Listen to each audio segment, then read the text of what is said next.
Hi friends, എവർക്കും നമസ്കാരം. അഡാ 24/7 online ക്ലാസ്സിലേക്ക് സ്വാഗതം. ഇന്നത്തെ ക്ലാസ്സിൽ നമ്മൾ SSC MDSനെ കുറിച്ച് കുറച്ച് കാര്യങ്ങളാണ് ഡിസ്കസ് ചെയ്യാൻ പോകുന്നത്. അപ്പോൾ SSC MDSന്റെ നോട്ടിഫിക്കേഷൻ വന്ന് നമുക്ക് ജൂലൈ 31 വരെ എന്ത് ചെയ്യാൻ പറ്റും, അപേക്ഷിക്കാൻ പറ്റും. അപ്പോൾ സ്വാഭാവികമായിട്ടും എങ്ങനെ പഠിച്ചു തുടങ്ങാം, സിലബസ് ഉൾപ്പെടെയുള്ള കാര്യങ്ങൾ, എക്സാം പാറ്റേണും സിലബസ് ഉൾപ്പെടെയുള്ള കാര്യങ്ങൾ നമ്മുടെ നോട്ടിഫിക്കേഷനകത്ത് അവൈലബിൾ ആണ്. അപ്പോൾ എങ്ങനെയാണ് നമുക്ക് പഠിക്കേണ്ടത്? ഇനിയുള്ള ദിവസം ഏകദേശം 4 മാസത്തോളം നമുക്ക് സമയമുണ്ട്. ഈ 4 മാസത്തോളം സമയം നമുക്ക് എങ്ങനെ വിനിയോഗിക്കുക എന്നുള്ള കാര്യമാണ് നമ്മൾ നോക്കേണ്ടത്. അതിൽ പ്രത്യേകിച്ചും ഈ സെൽഫ് നോട്ട്സ് പ്രിപ്പയർ ചെയ്ത് പഠിക്കുക എന്നുള്ളത് വളരെ ഇമ്പോർട്ടൻ്റ് ആയിട്ടുള്ള കാര്യമാണ്. അപ്പോൾ ഏത് മേഖല നമ്മൾ ചൂസ് ചെയ്യണം, എങ്ങനെയാണ് നോട്ട്സ് പ്രിപ്പയർ ചെയ്യേണ്ടത്, ആ കാര്യങ്ങളൊക്കെ നമുക്ക് നോക്കാം. അപ്പോൾ ഇന്നത്തെ ക്ലാസ്സിൽ നമ്മൾ അതൊക്കെ ഡിസ്കസ് ചെയ്യാൻ പോകുന്നത്. ഫസ്റ്റ് നമുക്ക് SSC MDSന്റെ എക്സാം പാറ്റേൺ നോക്കുക. അതൊരു കമ്പ്യൂട്ടർ ബേസ്ഡ് എക്സാമിനേഷൻ ആണ്. അതിൽ 2 സെഷൻസ് ആയിട്ടാണ് നടക്കുന്നത്. ന്യൂമെറിക്കൽ ആൻഡ് മാത്തമാറ്റിക്കൽ എബിലിറ്റി, അതുപോലെ റീസണിങ് വരുന്ന ഒരു സെഷനും, അതുപോലെ ഇംഗ്ലീഷും ജനറൽ അവയർനെസ്സും വേറൊരു സെഷനുമായിട്ടായിരിക്കും ഉണ്ടാവുക. 45 മിനിറ്റ് വീതമാണ് ഈ ഓരോ സെഷനും നമുക്ക് ടൈം ഉണ്ടാവുക. ഓക്കെ, അപ്പോൾ നമുക്ക് പഠിക്കേണ്ട വിഷയങ്ങളെക്കുറിച്ച് നമുക്ക് വ്യക്തമായ ധാരണ ഉണ്ടാവണം. മാത്സ്, റീസണിങ്, ഇംഗ്ലീഷ്, GK ഇത്രയും കാര്യങ്ങൾ നമ്മൾ പഠിക്കണം. അപ്പോൾ അതിൽ മാത്സിൻ്റെ മാത്സിനകത്ത് ഇത്രയും മേഖലകളാണ് വരുന്നത്. മാത്സ് നിങ്ങൾ പഠിച്ചു തുടങ്ങുമ്പോൾ ഉറപ്പായിട്ടും ചെയ്ത് തന്നെ പഠിക്കുക. അത് നന്നായിട്ട് പ്രാക്ടീസ് ചെയ്യുക, അല്ലാതെ നോക്കി പഠിക്കുക എന്നുള്ള ഒരു ഇതിലേക്ക് നമ്മൾ ഒരിക്കലും വരരുത്. ചെയ്ത് പഠിക്കുക. ഓരോ ടോപ്പിക് എടുക്കുക, ടോപ്പിക് അനുസരിച്ചുള്ള ക്വസ്റ്റ്യൻസ് എടുക്കുക, ക്വസ്റ്റ്യൻസിൻ്റെ ആൻസർ എന്ത് ചെയ്യുക, ചെയ്ത് തന്നെ നിങ്ങൾ പഠിക്കണം. ഉറപ്പായിട്ടും പ്രാക്ടീസ് ചെയ്യുക. എത്ര പ്രാക്ടീസ് ചെയ്യാൻ പറ്റുമോ അത്രത്തോളം നിങ്ങൾ അതിനകത്ത് എന്ത് ചെയ്യണം, പ്രാക്ടീസ് ചെയ്യണം. അതായിരിക്കും മാത്സും റീസണിങ്ങിനകത്ത് നമുക്ക് ചെയ്യാൻ പറ്റുന്നത്. റീസണിങ്ങിലെ ചെറിയ ടോപ്പിക്, അരലോഗി പോലുള്ള ടോപ്പിക്കൊക്കെ നമുക്ക് നോക്കി പഠിക്കാൻ പറ്റും, പക്ഷേ ആ കണക്ഷൻ നമുക്ക് ഉണ്ടാവണം കേട്ടോ. അപ്പോൾ മാത്സ് നമ്മൾ പ്രാക്ടീസ് ചെയ്യുക. രണ്ടാമത് നമ്മൾ ചെയ്യേണ്ടതെന്ന് പറഞ്ഞാൽ കൂടുതൽ പ്രാക്ടീസ് ചെയ്യുക. എത്രത്തോളം പ്രാക്ടീസ് ചെയ്യാൻ പറ്റുന്നോ അത്രത്തോളം നമുക്ക് ഇതിനകത്ത് എന്ത് ചെയ്യുക, അത്ര സക്സസ് നമുക്ക് കൊണ്ടുവരാൻ പറ്റും. എത്രത്തോളം നമുക്ക് പ്രാക്ടീസ് ചെയ്യാൻ പറ്റും അത്രയും സമയം നമ്മൾ എന്ത് ചെയ്യുക, അതിനകത്തേക്ക് വിനിയോഗിക്കുക കേട്ടോ. അപ്പോൾ മാത്സ്, റീസണിങ് ടോപ്പിക്സ് നമ്മൾ പഠിച്ചെടുക്കേണ്ട രീതി അതാണ്. ഓക്കെ, നമ്മൾ ടോപ്പിക്കും സിലബസും എല്ലാ കാര്യങ്ങളും ഡിസ്കസ് ചെയ്തതാണ്. നമുക്ക് വീഡിയോസ് അവൈലബിൾ ആണ്, നിങ്ങൾ കാണുക, നമ്മുടെ യൂട്യൂബ് ചാനലിലുണ്ട്. ഓക്കെ, അതുപോലെ തന്നെ ഈ സിമിലാരിറ്റീസ് ആൻഡ് ഡിഫറൻസസ് എന്ന് പറയുന്നത്, അതുപോലെ എന്താ പറയുക, നമ്മുടെ ഇതിൻ്റെ അകത്ത് coding, decoding, alpha numeric series ഒക്കെ നമുക്ക് ചെയ്ത് പഠിക്കേണ്ട കാര്യങ്ങളാണ്. അനലോഗ് അതുപോലെ നമുക്ക് നോക്കി പഠിക്കാൻ പറ്റും. ജംബ്ലിങ്, പ്രോബ്ലം സോൾവിങ് ആൻഡ് അനാലിസിസ്, അങ്ങനെയുള്ള ഈ ഡയഗ്രാംസ് ബേസ് ചെയ്തിട്ടുള്ള കാര്യങ്ങൾ അതെല്ലാം കൃത്യമായിട്ടും പഠിച്ചു വയ്ക്കുക. ഏത് രീതിക്കായൊക്കെ നമുക്ക് അത് ഹാക്ക് ചെയ്യാൻ പറ്റും, ആ ഹാക്കിംഗ് മെത്തേഡ്സ് പഠിക്കുക. ഇത് നമ്മൾ ഡയറക്റ്റ് നോക്കിക്കൊണ്ടിരുന്നാൽ നമ്മുടെ സമയം കൂടുതൽ സ്പെൻഡ് ആവും. അപ്പോൾ ഇങ്ങനെയുള്ള ഈ റീസണിങ്ങിൻ്റെ ഈ കാര്യങ്ങളിൽ നമ്മൾ കൂടുതലും ചെയ്യേണ്ടി വരുന്നത് ഹാക്കിംഗ് മെത്തേഡ്സ് അതിനകത്ത് പഠിക്കുക എന്നുള്ളതാണ് കേട്ടോ. ആ ഹാക്കിംഗ് മെത്തേഡ്സ് എന്ന് പറഞ്ഞാൽ നെറ്റിൽ പോയി ഹാക്ക് ചെയ്യുന്ന കാര്യമല്ല ഞാൻ പറഞ്ഞത്. ഈ ഓരോ ഡിഫറൻസ് എങ്ങനെയാണ് നമ്മൾ ഈസി ആയിട്ട് നമുക്കത് ഐഡൻറ്റിഫൈ ചെയ്യാൻ പറ്റുന്നത്. ഓരോ ഷേപ്പിന് ഓരോ സ്ട്രക്ചറുണ്ട്, ഓരോ രീതിയുണ്ട്. ആ രീതികളെല്ലാം കൃത്യമായിട്ട് എന്ത് ചെയ്യുക, പഠിച്ചു വയ്ക്കുക. റീസണിങ് സിമ്പിൾ ആയിരിക്കും. ഇല്ലെങ്കിൽ നമ്മൾ കൂടുതൽ സമയം സ്പെൻഡ് ചെയ്യാൻ പോകുന്നത് അതിനകത്തായിരിക്കും. സമയം വേസ്റ്റ് ആവും. നമുക്ക് എല്ലാ ക്വസ്റ്റിനും അറ്റൻഡ് ചെയ്യാൻ പറ്റത്തില്ല. അത് നമ്മുടെ റാങ്കിനെയും മറ്റുമൊക്കെ ബാധിക്കും കേട്ടോ. അപ്പോൾ നമ്മൾ ചെയ്യേണ്ടത് എന്തെന്ന് ചോദിച്ചു കഴിഞ്ഞാൽ അതിനുള്ള ഹാക്കിംഗ് മെത്തേഡ്സ് റീസണിങ്ങിനകത്ത് പഠിച്ചു വയ്ക്കുക. ശരി, ഇനി ജനറൽ അവയർനെസ് എന്ന് പറയുന്ന ആ ഒരു മേഖല, ഇംഗ്ലീഷും നമുക്ക് അത്യാവശ്യം നോക്കിയും ചെയ്തൊക്കെ പഠിച്ചു കഴിഞ്ഞാൽ നമുക്ക് കിട്ടും. ജനറൽ അവയർനെസ് എന്ന് പറയുന്ന മേഖലയിലാണ് നമ്മൾ നോട്ട്സ് തയ്യാറാക്കേണ്ടത്. പ്രത്യേകിച്ച് ഹിസ്റ്ററി, ജോഗ്രഫി, എക്കണോമിക്സ്, അതുപോലെ ആർട്ട് ആൻഡ് കൾച്ചർ, സിവിക്സ്, അവിടെ നമുക്ക് ഓരോ ടോപ്പിക്കും നമ്മൾ പഠിക്കുക. ഓരോ ദിവസം നിങ്ങൾ ഇത്ര സമയം അതിന് വേണ്ടി സ്പെൻഡ് ചെയ്യുക. ഒരു 2 മണിക്കൂറെങ്കിലും ജനറൽ അവയർനെസ്സിന് വേണ്ടിയിട്ട് സ്പെൻഡ് ചെയ്യുക. ജനറൽ അവയർനെസ് പഠിക്കുമ്പോൾ മൊത്തത്തിൽ വലിച്ചു വാരി പഠിക്കാതെ മെയിനായിട്ടും ഫോക്കസ് ചെയ്യേണ്ട ഏരിയകൾ ഐഡൻറ്റിഫൈ ചെയ്തിട്ട് അത് പഠിക്കുക. എങ്ങനെ ഐഡൻറ്റിഫൈ ചെയ്യുക? ഒന്നാമത് നിങ്ങൾ ചെയ്യേണ്ടത് മെയിൻ ഫോക്കസ് ഏരിയ ഐഡൻറ്റിഫൈ ചെയ്യുക കേട്ടോ. മെയിൻ ഏരിയാസ് ഐഡൻറ്റിഫൈ ചെയ്യുക. മെയിൻ ഏരിയാസ് ഐഡൻറ്റിഫൈ ചെയ്തിട്ട് എന്ത് ചെയ്യുക, പഠിച്ചു തുടങ്ങുക.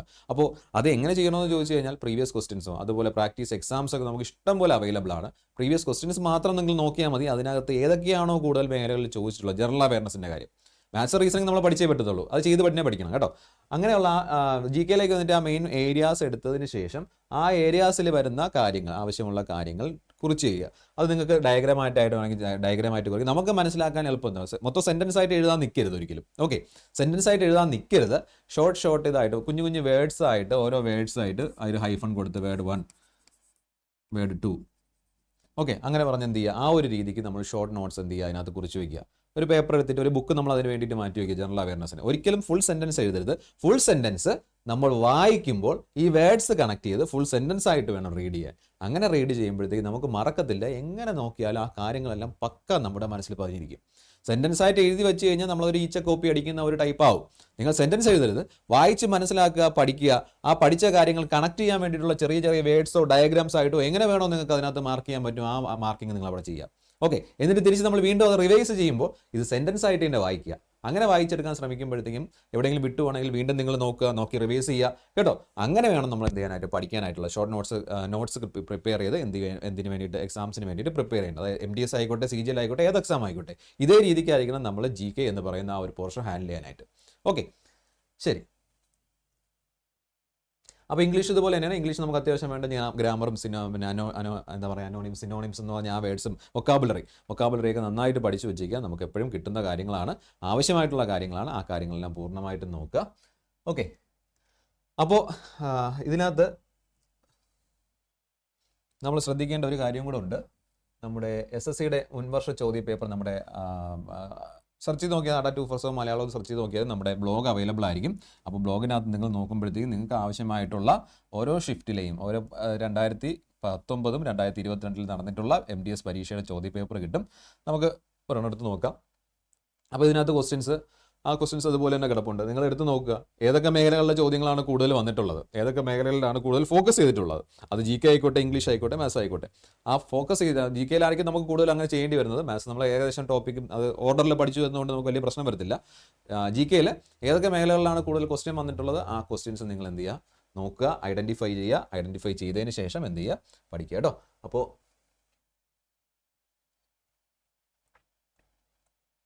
നമ്മൾ ചെയ്യേണ്ട കാര്യം, നമ്മൾ ഇതിന് വേണ്ടിയിട്ട് ടൈം സ്പെൻഡ് ചെയ്യുകയാണ്. എന്തായാലും നമുക്ക് ഒക്ടോബറിൽ എക്സാം ഉണ്ട്. അപ്പോൾ സ്വാഭാവികമായിട്ടും നമ്മൾ ഇതിന് വേണ്ടിയിട്ട് മാക്സിമം സമയം എന്ത് ചെയ്യണം, അതിന് വേണ്ടിയിട്ട് സ്പെൻഡ് ചെയ്യുകയാണ്.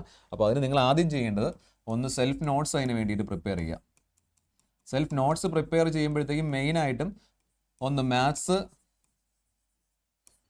റീസണിങ്,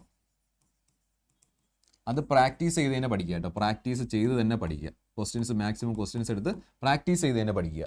രണ്ടാമത്തെ കാര്യം, ഇംഗ്ലീഷും അതുപോലെ തന്നെ ഹാൻഡിൽ ചെയ്താൽ. ഇംഗ്ലീഷിൽ കൂടുതലും ഫോക്കസ് ചെയ്യേണ്ട ഏരിയ എന്ന് പറഞ്ഞാൽ വൊക്കാബുലറി, അതുപോലെയുള്ള ഇത്, പിന്നെ ഗ്രാമർ. ഈ ഗ്രാമറും വൊക്കാബുലറി എല്ലാം അതുപോലെ തന്നെ ഫോക്കസ് ചെയ്ത് പഠിക്കുക. രണ്ടാമത്, നമ്മൾ സെൽഫ് നോട്ട്സിൽ നമ്മൾ കൂടുതൽ ഇമ്പോർട്ടൻസ് ഉണ്ട്. നമുക്ക് നോട്ട്സ് കൊടുക്കുകയുണ്ട്, അല്ലെങ്കിൽ നമുക്ക് ഓർത്ത് വയ്ക്കേണ്ട കാര്യം എന്തെന്ന് ചോദിച്ചു കഴിഞ്ഞാൽ GK സെക്ഷനാണ്, ജനറൽ നോളേജ് സെക്ഷനാണ്.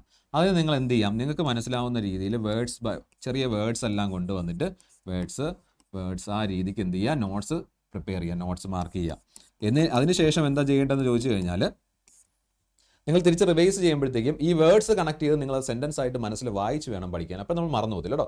അതേ രീതിക്ക് നിങ്ങൾ ചെയ്യുക. അപ്പോൾ ഒരു ദിവസം ഒരു 2 hour നമ്മൾ GK സെക്ഷന് വേണ്ടിയിട്ട് എന്ത് ചെയ്യണം, മാറ്റി വയ്ക്കണം. 2 മണിക്കൂറെങ്കിലും മാറ്റി വയ്ക്കുക. പഠിക്കുക, പുതിയ ടോപ്പിക്ക് പഠിക്കുക. സമയമുണ്ട്, നമുക്ക് 4 മാസത്തോളം സമയമുണ്ട്. പുതിയ ടോപ്പിക്ക് പഠിക്കുക. പഠിച്ച കാര്യങ്ങൾ ഓരോ ദിവസം റിവൈസ് ചെയ്യുക. എല്ലാ ദിവസവും നമ്മൾ മുൻപ് പഠിച്ച കാര്യങ്ങൾ റിവൈസ് ചെയ്യുക. ക്രമേണ വരുമ്പോഴത്തേക്കും ഒരു 6-7 ദിവസമൊക്കെ കഴിയുമ്പോഴത്തേക്കും 1-ാം ദിവസം പഠിച്ച കാര്യം നമ്മുടെ മനസ്സിലുണ്ടായിരിക്കണം, പച്ചവെള്ളം പോലെ ഉണ്ടായിരിക്കണം. അങ്ങനെ വേണം നമ്മൾ എന്ത് ചെയ്യണം, ഒരു പ്രിപ്പറേഷൻ വരുത്തേണ്ടത് കേട്ടോ. അപ്പോഴത്തേക്കും നമുക്ക് മെയിൻ ടോപ്പിക്സ് നമ്മൾ നോക്കിയാൽ മതി. GKയിലെ മെയിൻ ടോപ്പിക്സ് ഐഡൻറ്റിഫൈ ചെയ്യുക. മെയിൻ ടോപ്പിക്സ് ഒക്കെ ഐഡൻറ്റിഫൈ ചെയ്ത് അത് PYQ നിങ്ങൾക്ക് നോക്കിക്കഴിഞ്ഞ് കഴിഞ്ഞാൽ മെയിൻ ടോപ്പിക്സ് ഐഡൻറ്റിഫൈ ചെയ്യാൻ പറ്റും. അത് ഐഡൻറ്റിഫൈ ചെയ്തിട്ട് അതിന് നമുക്ക് ആവശ്യമായിട്ടുള്ള കാര്യങ്ങൾ എന്ത് ചെയ്യുക, പഠിക്കുക. അപ്പോൾ അതുപോലെ മാത്സ് പ്രാക്ടീസിന് വേണ്ടിയിട്ട് ഒരു 3 മണിക്കൂറെങ്കിലും കുറഞ്ഞത് ഒരു ദിവസം നോക്കി വയ്ക്കുക. അപ്പോൾ കുറഞ്ഞത് മിനിമം ഒരു 5 മണിക്കൂറെങ്കിലും ഒരു ദിവസം നിങ്ങൾ ഇതിന് വേണ്ടിയിട്ട് സ്പെൻഡ് ചെയ്യാൻ നോക്കുക കേട്ടോ. മിനിമം ഒരു 5 മണിക്കൂറെങ്കിലും ഒരു ദിവസം ഈ MDSന്റെ പ്രിപ്പറേഷന് വേണ്ടിയിട്ട് സ്പെൻഡ് ചെയ്യാൻ നോക്കുക.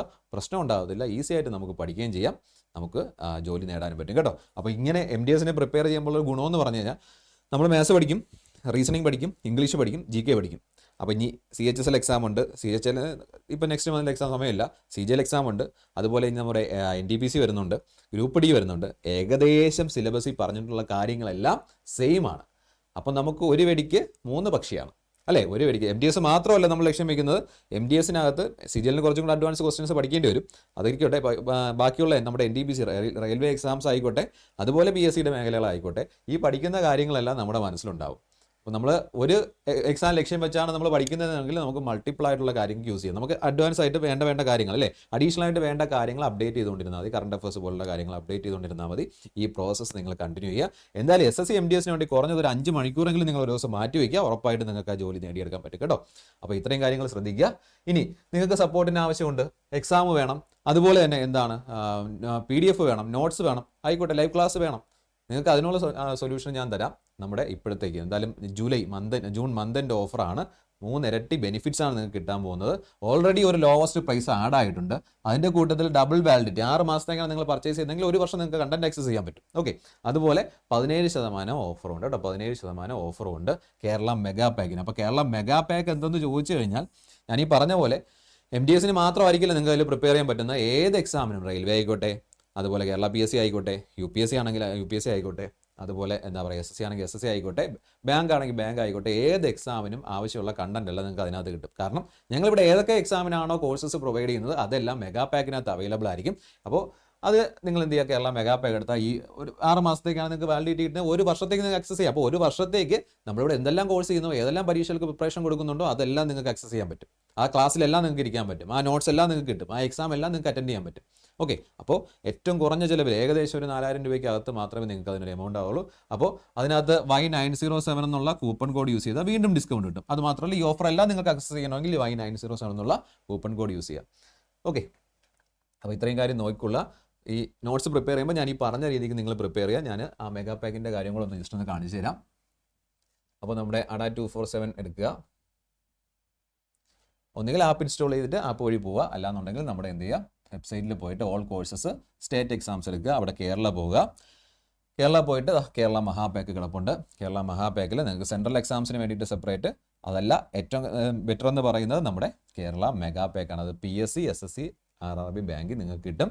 കണ്ടോ, 3149 രൂപയാണ് ഇപ്പോൾ അതിൽ കാണിക്കുന്നത്. ഓക്കെ, അത് നിങ്ങൾ ഞാൻ ഈ പറഞ്ഞ പോലെ Y907 എന്നുള്ള കൂപ്പൺ കോഡ് അപ്ലൈ ചെയ്താൽ വീണ്ടും ഡിസ്കൗണ്ട് കിട്ടും. 3075 രൂപയ്ക്ക് നിങ്ങൾക്ക് എന്ത് ചെയ്യാൻ പറ്റും, അത് സ്വന്തമാക്കാൻ പറ്റും. ഓൾറെഡി ഡിസ്കൗണ്ടർ പ്രൈസ് ആണ്, അതിൻ്റെ കൂട്ടത്തിൽ ഡബിൾ വാലിഡിറ്റിയും കൂടെ നിങ്ങൾക്ക് കിട്ടുകയാണ്. ഡബിൾ വാലിഡിറ്റിയും കൂടെ കിട്ടുക കേട്ടോ.